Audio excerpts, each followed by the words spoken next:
recado, a gente segue aqui com Claudinho Silva, para os íntimos, né? Não sei, todo o pessoal te chama de Claudinho, né? Para cima e para baixo. Cláudio Silva. Você prefere até. Me diz o seguinte, qual que é? A gente vê uma relação turbulenta, conturbada entre o governo do Estado e as PMs. Ele trocou toda o comando da PM.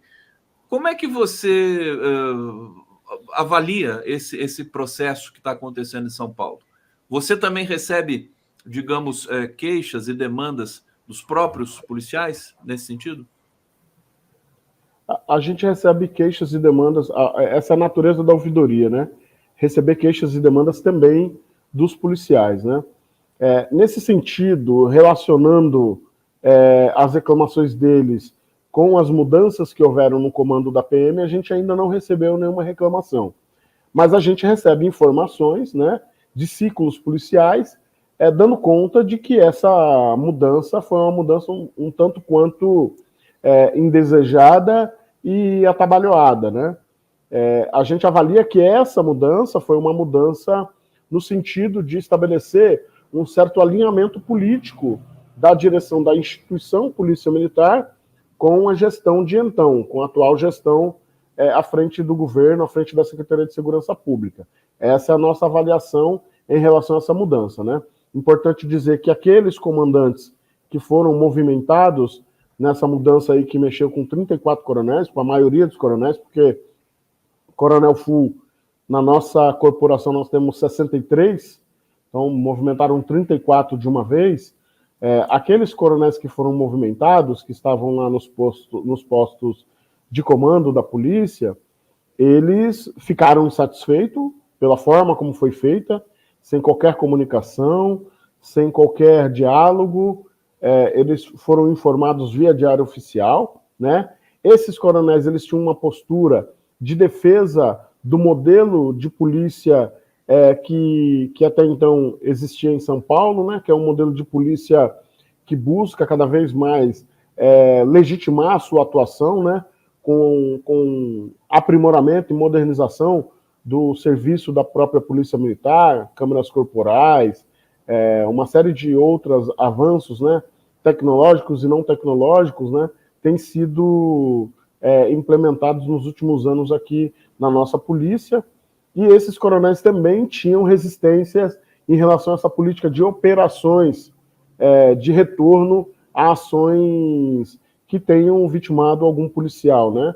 Então, a gente teve aqui as operações Escudo, né, e Verão, tivemos outras operações Escudo em outros pontos aqui do estado, e esses coronéis achavam que o caminho não é esse, inclusive porque esses coronéis sabem que na própria Corregedoria da Polícia Militar tem um setor chamado PM Vítima, e esse setor chamado PM Vítima é um setor que tem quase que 100% de resolutividade de casos em que o PM é vitimado, seja fatal ou não fatalmente. Então, qual o percentual? Quase 100%, mais de 95%. Mais de 95% de resolutividade em casos em que o PM é vitimado, seja qual for a razão.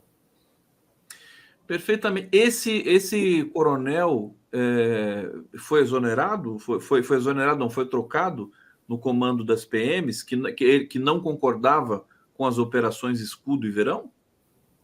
Não só ele, Conde. Foram trocados, foram movimentados, né, 34 coronéis. Desses 34 coronéis, algo em torno de 8 a 10 coronéis faziam parte da alta cúpula da Polícia Militar.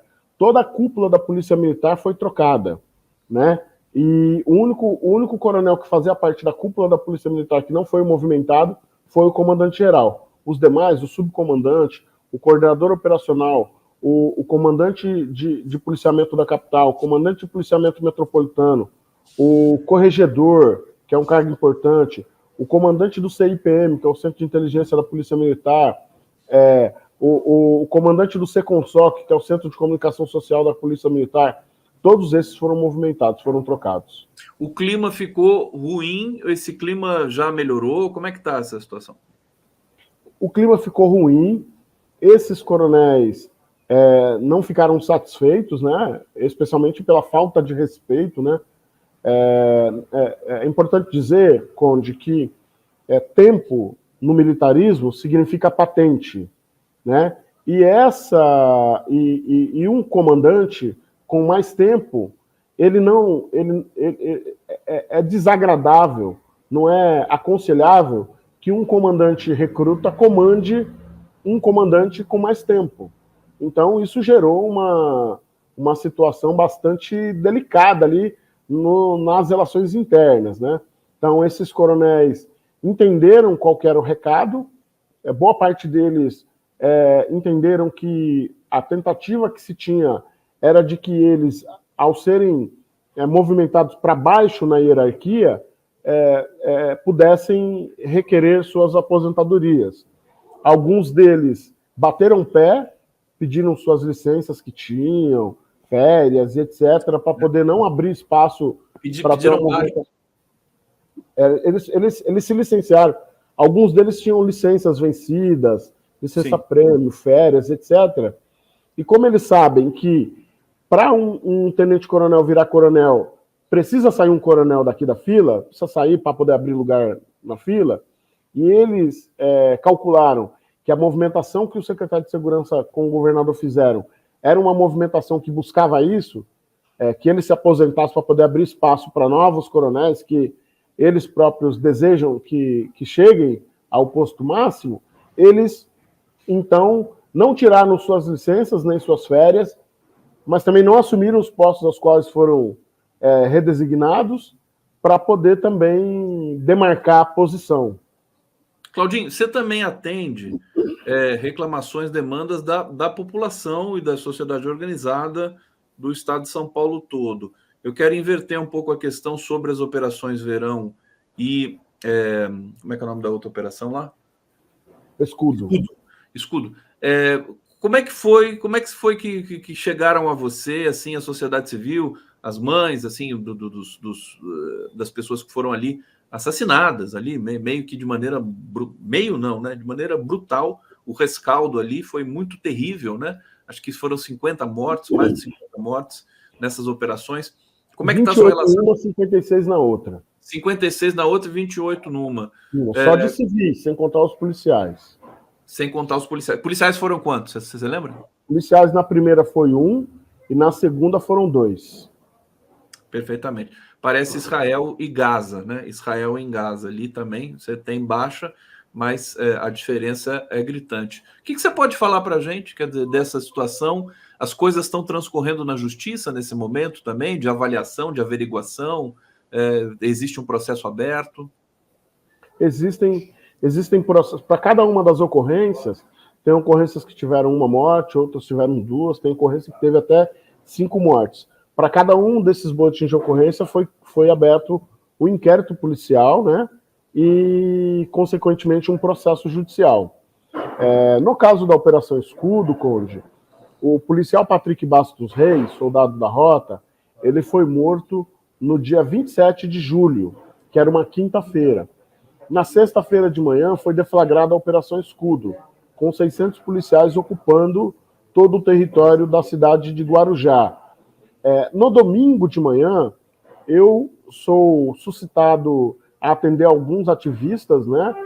Posso até citar, Mães de Maio me procuraram através da dona Débora, o próprio Douglas Belchior, militante do Movimento Negro, também me procurou, porque tiveram vítimas que morreram na Baixada, mas eram pessoas de São Paulo, e uma das pessoas era de Itaquaquecetuba, né, o Felipe Nunes, e os próprios familiares começaram a descobrir meu telefone com esses ativistas e tal, e me procurar. No domingo, 10 da manhã, dava-se conta de que haviam 10 pessoas mortas desde a sexta-feira, quando foi deflagrada a operação. E aí a gente iniciou um processo de mobilização e articulação. Fiz contato com o deputado Eduardo Suplicy, que é o presidente da Comissão de Direitos Humanos da Assembleia. Fiz contato também com o pessoal da Comissão de Direitos Humanos da OAB, que é a Defensoria Pública, com o próprio Ministério Público, e iniciei e convidei para a gente fazer uma reunião naquele mesmo dia à tarde, por volta das 5 da tarde. Fizemos essa reunião, o Eduardo Suplicy procurou a Secretaria de Segurança Pública, num primeiro momento não conseguiu falar, mas no segundo momento conseguiu falar, e a resposta que a Secretaria de Segurança Pública deu para ele era que naquela tarde de domingo havia apenas uma pessoa morta, e essa pessoa tinha sido morta em Cubatão, e essa morte nada tinha a ver com a operação no Guarujá. E aí a gente continuou fazendo ali a problematização, dialogando com a mídia, informando que as informações que a gente recebia eram outras, e ficou nessa narrativa, contra-narrativa, não foram 10, foram 10, foram 10, não foram 10, etc. Eu sei que na quarta-feira daquela semana, domingo, segunda, terça, na quarta-feira, a Secretaria de Segurança Pública resolveu admitir que o número de mortes que tinham era acima de 10, já, nessa altura já acima de 10, e aí os números começaram a bater, né? O número da Secretaria batia com o número que a gente tinha, inclusive porque a gente já tinha tido acesso aos boletins de ocorrência. E nós fizemos uma missão à Baixada Santista, fomos visitar um dos territórios, com várias entidades de direitos humanos, ouvir os relatos das famílias. Nesse meio tempo, chegando muita denúncia de agressão, de invasão de casas por parte da polícia, inclusive em horário noturno, de abordagem truculenta, denúncia de policiais que estavam postando em suas redes sociais placar de morte.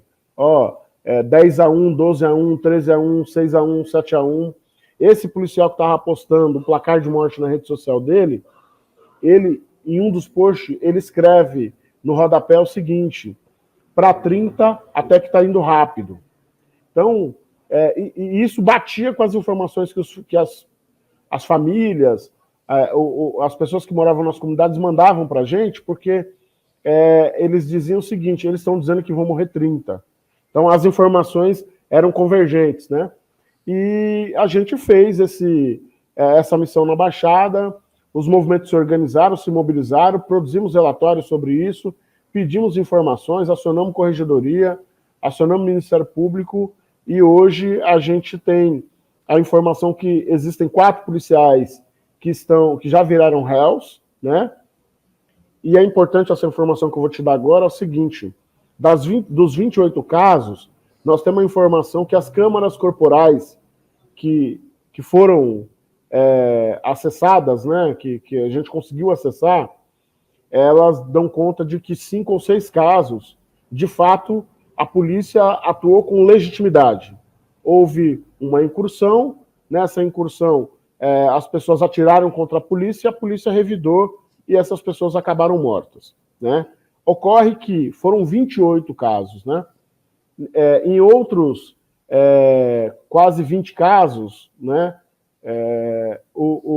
A gente ouviu dizer que os batalhões, né? Porque a apuração inicial, o inquérito policial militar para apurar a conduta do policial na ocorrência, ele se dá no batalhão de origem do policial.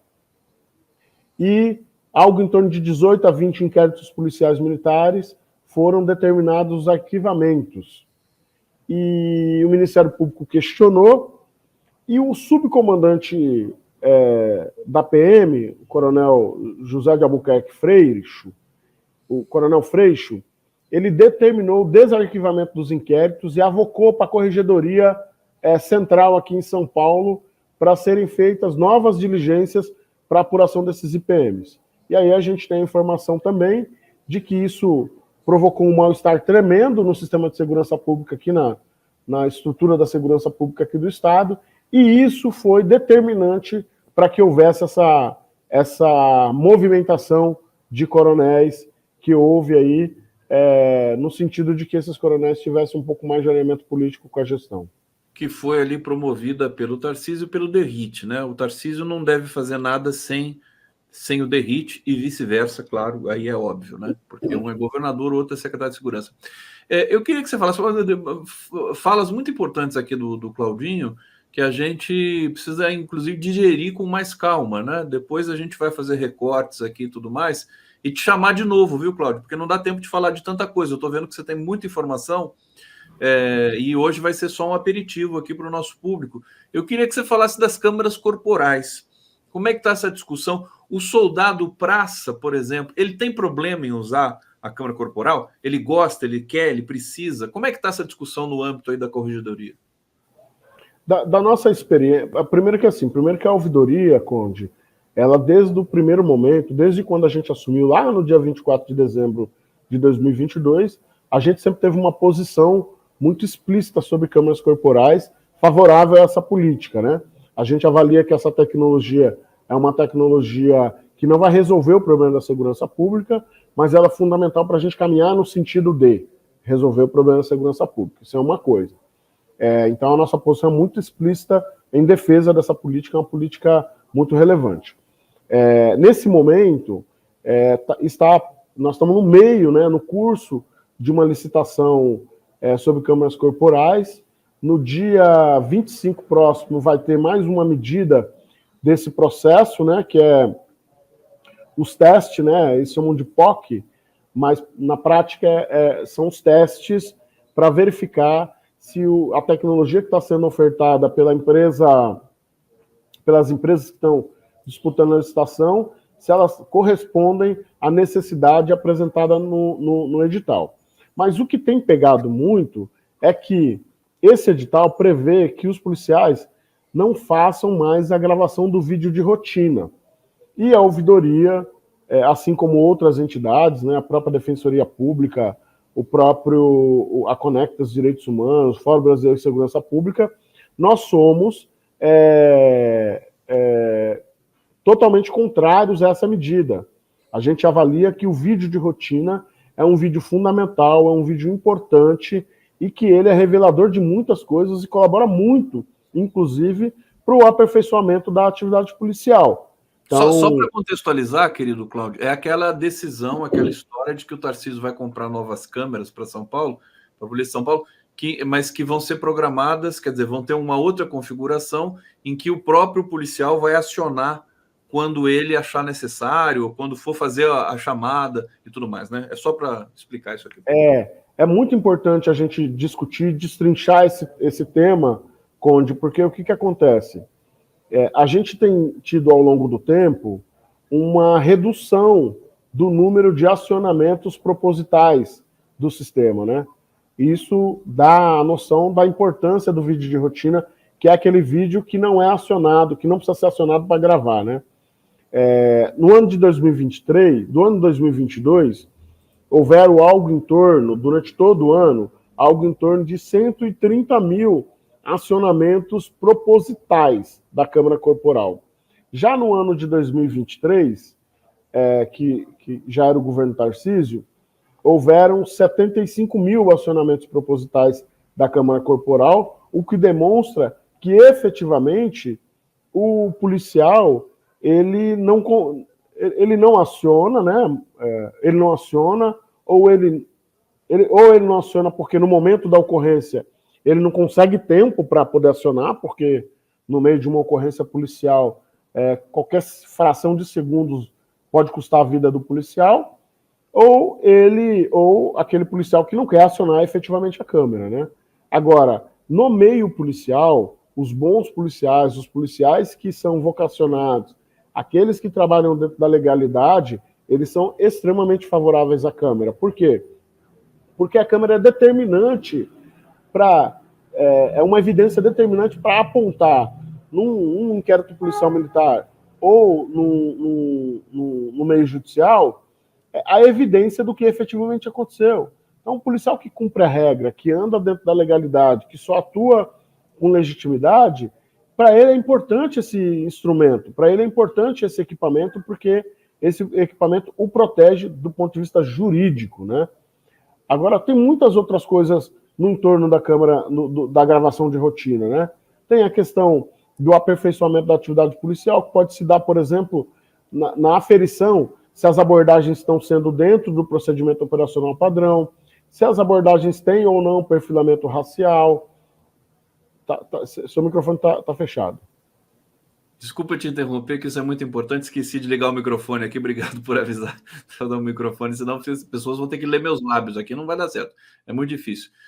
Mas o fato de, justamente, esse que você está falando, aperfeiçoar protocolos, e a segurança, a transparência para o próprio policial, para a população também. Quer dizer, você vai ter uma segurança, mas é melhor até para o próprio governo, para o próprio comando da polícia, né, para administrar essas crises que às vezes vêm. Eu quero pedir, para a gente terminar aqui, Cláudio, que você falasse de 10 anos para cá, né? A gente vê que a polícia tem uma ouvidoria agora robusta, reconhecida, legitimada na sua pessoa. Que precisa, né?